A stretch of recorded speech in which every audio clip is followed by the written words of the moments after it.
When the author of the rules becomes the first person to fail the audit, the entire system enters a state of reputational insolvency. Imagine drafting a contract that mandates total transparency for every stakeholder, only to hide your own assets behind a 45-day delay. Senator Susan Collins has just committed a self-inflicted audit failure, violating the very transparency law she championed to stop insider trading. This isn't just a late filing. It's a material weakness in the integrity of the Senate ledger, proving that even the most seasoned auditors of the law can suffer from a total breakdown in their own internal controls. I am Camilo Motado, and this is Camilo's House. As a certified public accountant focused on forensic verification, I approach every financial disclosure like a trail of receipts that either leads to the truth or a cover-up. In a standard audit, we look for significant deficiencies in how data is reported to the shareholders. But today we are performing a forensic transparency audit on Senator Susan Collins. We are documenting a scenario where a sitting U.S. senator has violated the disclosure provisions of the Stop Trading on Congressional Knowledge Act, better known as the STOCK Act, a federal law that she herself helped write and pass in 2012. We are looking at a reporting discrepancy involving her husband's purchase of Pfizer corporate bonds, a transaction that was kept off the books past the legal deadline, creating an information asymmetry that threatens the very brand equity of her political career. The operational breach occurred when Collins' husband, Thomas Daffrin, purchased a Pfizer corporate bond value between $15,001 and $50,000. This transaction took place on February 3rd, yet it was not disclosed to the Senate until this past Wednesday. Under the STOCK Act, members of Congress are legally mandated to report any financial transaction over $1,000 within 45 days. From an investigative standpoint, this is a clear violation of statutory reporting standards. When you miss a deadline on a law you personally championed, you aren't just late with your paperwork. You are in a state of regulatory default. This bond purchase was an unrecorded liability to the public's trust for weeks, and the fact that it involves a major pharmaceutical giant like Pfizer adds a layer of sector risk that every voter stakeholder in Maine should be auditing. Her office has issued a direct disclosure acknowledging the late filing, but their defense is a classic example of internal control shifting. A spokesperson stated that the investment decisions are made exclusively by a third-party advisor without the husband's consultation, and that a delay in notification from that advisor caused the 5-day filing deficit. In the world of professional auditing, this is what we call an attestation failure. As a CPA, I know that you cannot delegate your legal fiduciary duty to a third party and then blame them when the compliance report is late. If your internal controls rely on a third-party advisor who doesn't notify you of a $50,000 transaction until it's too late to meet a federal deadline, then your system of checks and balances is functionally bankrupt. The law doesn't care who made the decision. It only cares about the disclosure timeline. And on that ledger, Senator Collins is in the red. We have to look at the materiality of the Pfizer bond itself. Corporate bonds are essentially debt instruments. You are lending money to the corporation in exchange for interest payments. Unlike common stock, bonds represent a senior claim on the company's assets. By holding up to $50,000 in Pfizer debt, the Collins household has a vested interest in the solvency and profitability of one of the largest pharmaceutical companies in the world. From a conflict of interest audit perspective, this is a high-risk asset class for a senator who sits on committees that regulate healthcare, drug pricing, and patent law. Even if the trade was made by an advisor, the accumulated interest on that bond is now tied to the legislative environment that Collins helps create. This is the exact systemic risk that the STOCK Act was designed to mitigate, and her failure to report it on time creates a shadow ledger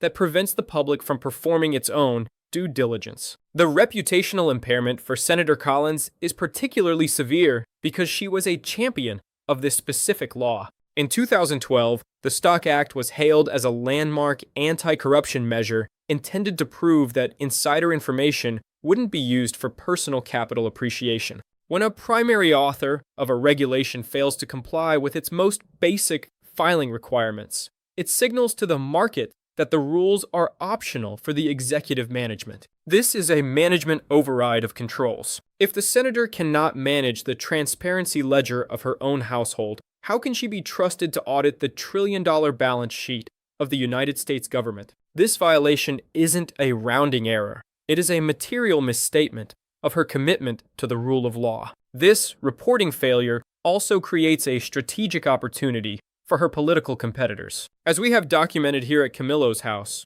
the Maine Senate race is already in a state of high volatility with the rise of Janet Mills. In any competitive analysis, a compliance violation like this acts as a write-down of the incumbent's trust equity. If Collins is running on a platform of seniority and experience, this late disclosure proves that even seasoned assets can become obsolete or non-compliant over time. The voter shareholders are now looking at a proven asset who can't meet a 45-day deadline. This creates a liquidity crisis in her campaign, as she is forced to spend her political capital defending a technical default instead of promoting her legislative ROI. We must also audit the third-party advisor defense more closely. In professional accounting, this is a related party disclosure issue. If the advisor is making discretionary trades without consultation, there should be a qualified blind trust in place to prevent information leakage. However, a blind trust does not exempt a member of Congress from the filing deadlines of the Stock Act if the information is eventually made available to them.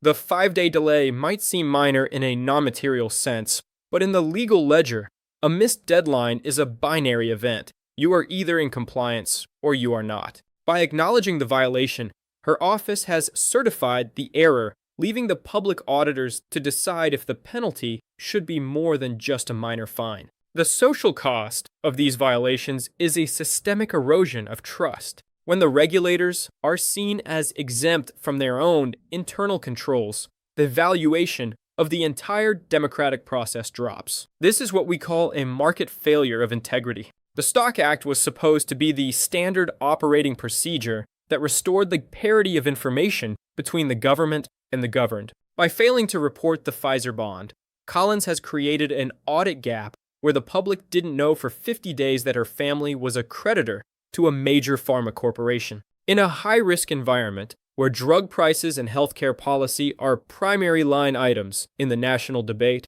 this lag in reporting is an unacceptable variance. The final reconciliation of the Collins-Pfizer audit reveals an administration and a legislature that are struggling with operational discipline. You cannot have unquestioned global dominance or statewide leadership if you cannot manage a simple transaction ledger. The Pfizer bond is now a permanent mark on her 2026 performance review. My forensic verdict is that Senator Susan Collins has suffered a systemic breakdown of personal transparency. Whether it was a technical error by an advisor or a strategic delay in reporting, the bottom line is that the law she wrote was the law she broke. The accountability reserves of her campaign are now underfunded, and the voters of Maine are the external auditors who will have the final say on her continued solvency in the U.S. Senate. The management team at Collins' office might think a 5-day delay is a de minimis issue, but as we know at Camillo's house, the accumulated small errors are usually the first sign of a systemic collapse. If the internal controls for a $50,000 bond are this weak, what does the rest of the portfolio look like? This violation is a disclosure event that requires every citizen auditor to look closer at the hidden assets of those who write our laws. The ledger of the Senate must be open, transparent, and timely, or the contract with the people is functionally null and void. I want to hear from you. Is a 5-day delay on a self-written law a minor technicality or a major breach of fiduciary duty? Should third-party advisor excuses be liquidated from the legal defense of Congress, or is it a valid operational reason for late filing? Let me know in the comments. Your perspective is the only audit that matters when the information integrity of our leaders is sitting on the balance sheet of the nation. I'm Camillo Motado for Camillo's House. Subscribe to stay informed on the numbers behind the headlines. Stay safe.